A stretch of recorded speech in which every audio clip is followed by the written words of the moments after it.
In studio with me, Maricopa County Sheriff Jerry Sheridan. It's good to see you, Sheriff. It's good to see you, Mike. I don't think I've seen you since we've talked, but I haven't seen you since the win. Congratulations. Well, thank you. I want to dive into this with a couple of different, I think, big issues. Let's start with Noah's Law. It is Senate Bill 1621. You've come out publicly in support of this. Can you tell me what it is and why you wanted to publicly come out and support it? Right. I talked to Corrine Warner. I saw her article in Republic, and it hit home with me because, you know, we have a fentanyl problem in the jail system, and we had a death a couple of weeks ago. And the person responsible for that, I think, should pay dearly. The one that gave that woman the fentanyl in the jail. And I like the fact that this bill will add another 5 years to the sentence. People need to pay for what they do. It may not, again, just my opinion, it may not change a hardened criminal's behavior, but there may be people on the fringes of this that think that they're just going to make some quick money or they're going to be a go-between, that if the sentences are enhanced enough that it's not something they want to go near. You think that's right? Yes, absolutely. That's correct. Let's talk about the issue in the jail system, because I know you take this very seriously, and I know your officers do. My brother worked in the Department of Corrections for the state before he went back into the military, and I know how serious they take law enforcement in the prisons or the jails. How are you addressing it? Do you believe it's working? And what does the public need to know about the introduction of contraband into the jails? Yeah. Well, there will always be contraband in the jail system. The people in jail and in prison, they're not stupid. They're very smart, but they use that intelligence for the wrong reason, right?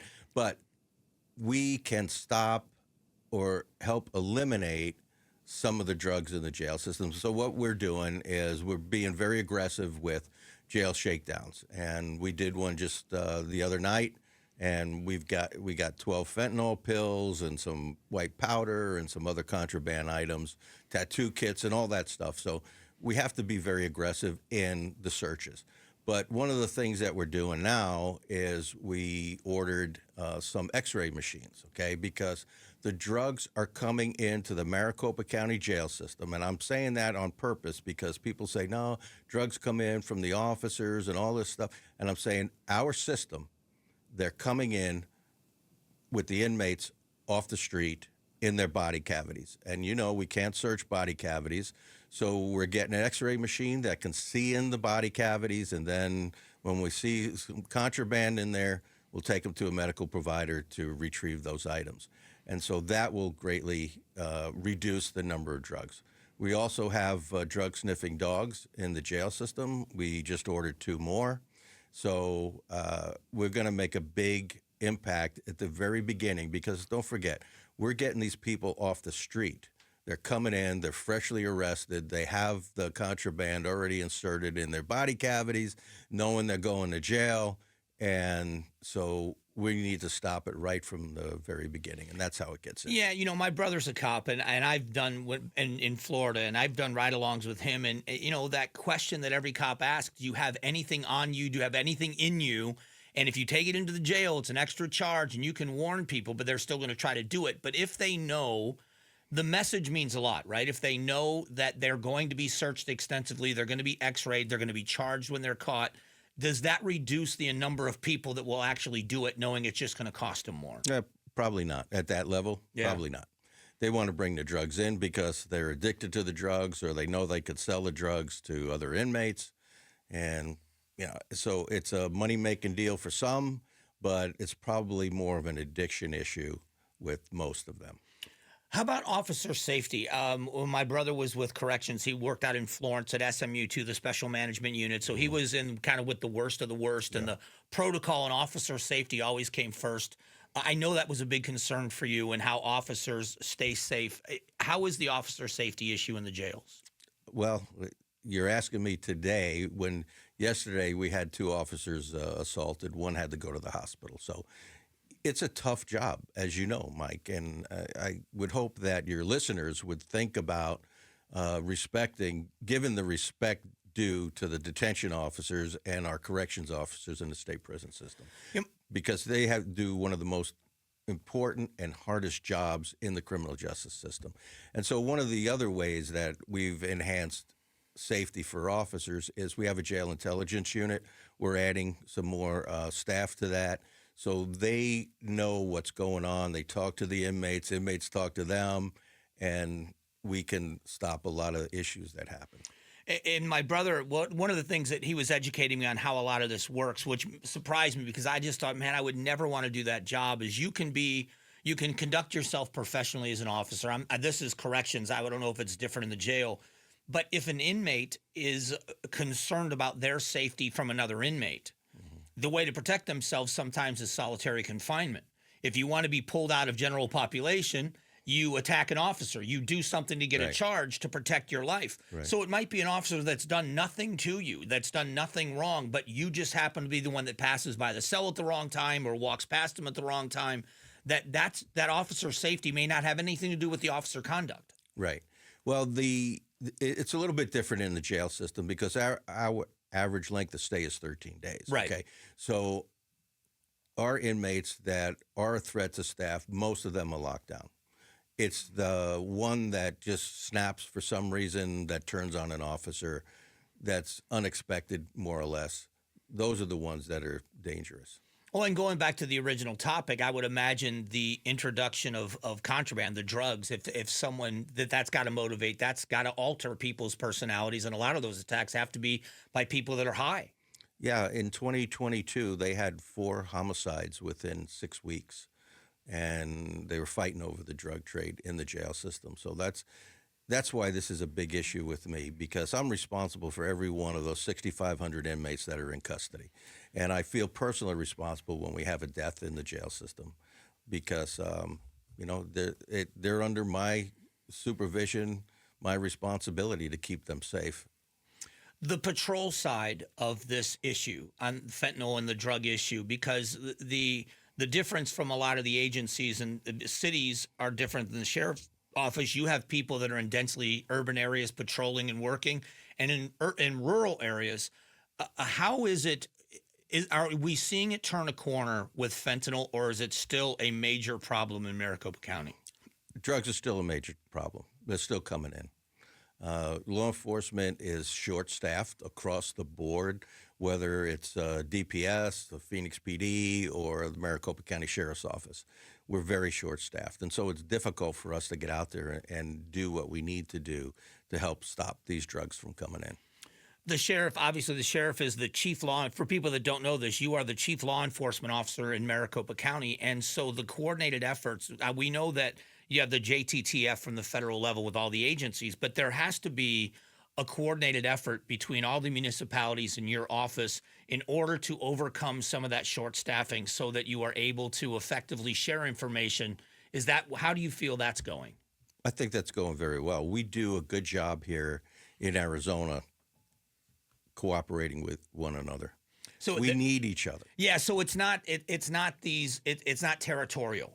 You're willing to share information to get the job done. Absolutely. And I'm the sheriff for all 4.6 million people in this county, and they're my bosses. I don't have a boss. I don't have, other than the 4.6 million, I don't report to the governor. I don't report to the mayor. So I only report to the people of this county, and that's why I'm glad you have me on, so they can hear from me, because there's no other way for me to really get the word out. Yeah, and I think that's got to be it has to have its own unique challenges, but it also gives you the freedom, like you're saying now, you can talk directly to the voters of Maricopa County and the people and let them know why you're the sheriff and what your plans are and how you're going to do business. Right. We just had a conversation with the head of the Arizona Troopers Association yesterday about how many troopers they're down. We've had the conversation with Phoenix PD, with Phoenix Fire. It seems to be in law enforcement, there is a shortage of officers. How is staffing with your deputies? Deputies is not good. I'm supposed to have 740 deputies. I have maybe 620. Is it a pay issue? What are some of the challenges that you find yourself facing in getting people to work for the agency? Well, it is kind of a pay issue with the deputies and the detention officers also, because we don't have a step plan, and we're working on that. We're working very closely with the Board of Supervisors. It looks like they're going to give us a step plan. And what that means is right now you can be a deputy sheriff for 18 years and not be a topped out pay. where the other agencies, every other agency here in Maricopa County has a step plan, and you get to top pay in 6 or 8 years. And so you could see where our beginning pay is pretty good, but the deputies don't get their pay raises every year like they should. So that's one issue. The other issue is, we've got the court order that we have to deal with, and people know that because it puts a crimp on how they can actually police and how we do things, and it makes it difficult. Yeah, and I think that we do, and I've talked about the numbers, and you've got numbers that are mind-blowing of what it's costing the citizens of Maricopa County for this federal oversight.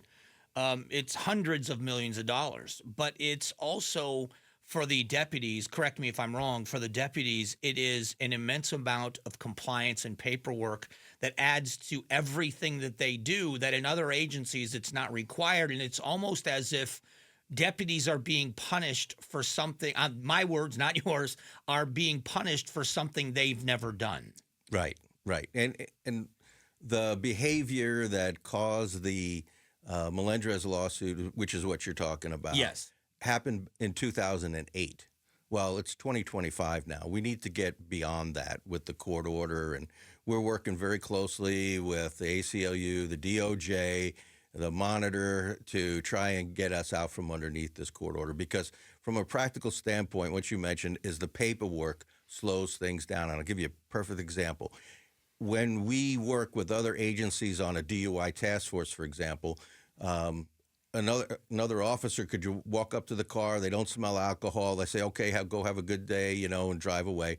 Well, if a deputy stops somebody, they have to go back to the car, they have to do the paperwork and fill out about 10 minutes worth of paperwork. And so it's like they're hampered from actually doing their job. And that's just one tiny example. And what ends up happening in that is you end up having a deputy on the side of the road doing 10 minutes of paperwork with each one of those stops while 3 drunks drive by. Right. They're not out there able to patrol and do their job. So it stops them, and it's not good. And I want to be careful that I'm not putting words in your mouth, but from a citizen's point of view, after all of this time and the hundreds of millions of dollars that I've spent as a taxpayer, we spent as taxpayers. Right. Now it's been forced. You're the 4th sheriff that's been under this oversight. It seems to me that if it's going to be fixed, it should have already been fixed. Or why are they dragging their feet in letting you run your agency? Right. I believe we are in compliance with the court order. There's about 7 paragraphs that we're not, and there's several hundred paragraphs, by the way, that we're not in compliance, and they're more administrative in nature than practical. The practical application of not being racially biased in your duties, that is long gone. That happened in 2008, hasn't happened since. We've had a couple of different things happen. 2 deputies were fired over it, and we're not a racist organization, and we don't racial profile. And I grew up there. I spent 17 years in a patrol car, Mike. I never saw it one time, even back in the day when we were working for what I would consider redneck, Vietnam vets, those guys, the generation before me. They wouldn't allow it. Yeah, and it was a culturally different time. But and the reason why I know what you're saying is my brother has been a deputy, is a captain now in the sheriff's office. He's been a deputy for 25 plus years. Mm-hmm. And he says the same thing about conduct and behavior and character. But the other part of it I want to ask you is we've talked about shortages of deputies. How much time is being taken on compliance and paperwork with these issues that's being taken away from actual law enforcement duties and serving the law enforcement needs of the people of this county? I have 3 different divisions that we had to invent to comply with the court's order. And they are run by captains and lieutenants, sergeants and deputies, detention officers. There's over 50 people assigned to internal affairs, because every complaint, if a deputy rolls his eyes at you, a detention officer rolls her eyes at an inmate, that is a complaint that has to be investigated. And that's ridiculous, because back in the day, Any law enforcement agency that's not under a court order like this, the sergeant deals with those issues. And the sergeant will go to the deputy, don't do that again. And it's done. But now everything has to be committed to documents. Last question is to the citizens of Maricopa County that have not necessarily heard you publicly speak about the office. What are you doing? What do they need to know about the agency, and what is going to happen? The thing that makes the Maricopa County Sheriff's run, in spite of itself, in spite of the court order, is the great people we have working there, from the administrative staff, the women and the men that are dispatchers, to our detention officers and deputy sheriffs. They're dedicated to their job. They love their job, and they do it in spite of some of the handicaps that we have here. They take very good care of people. And my message to them is, I want you to go out and arrest all the bad guys and take good care of all the good people and have a good time while doing that. Those were words that were told to me by my former boss, who shall go unnamed, and I carried that on because those were my marching orders when I got promoted to chief over the Patrol Bureau. And I thought, I want to continue with that and let these people know I've got their back. I want them to go do their job. And but I also want them to do it ethically and remember the oath that they take, the United States Constitution. And the Constitution protects everybody that's in this county. I appreciate the time. I know 30 minutes is a big part of your day, so thanks for coming down. Appreciate you talking to the citizens of the county, and look forward to seeing you again. Thanks, Mike. Anytime. Thanks for watching the Mike Broomhead Show. Catch up on Amazing Arizonans, a KTAR News podcast, and click the button in the middle to subscribe.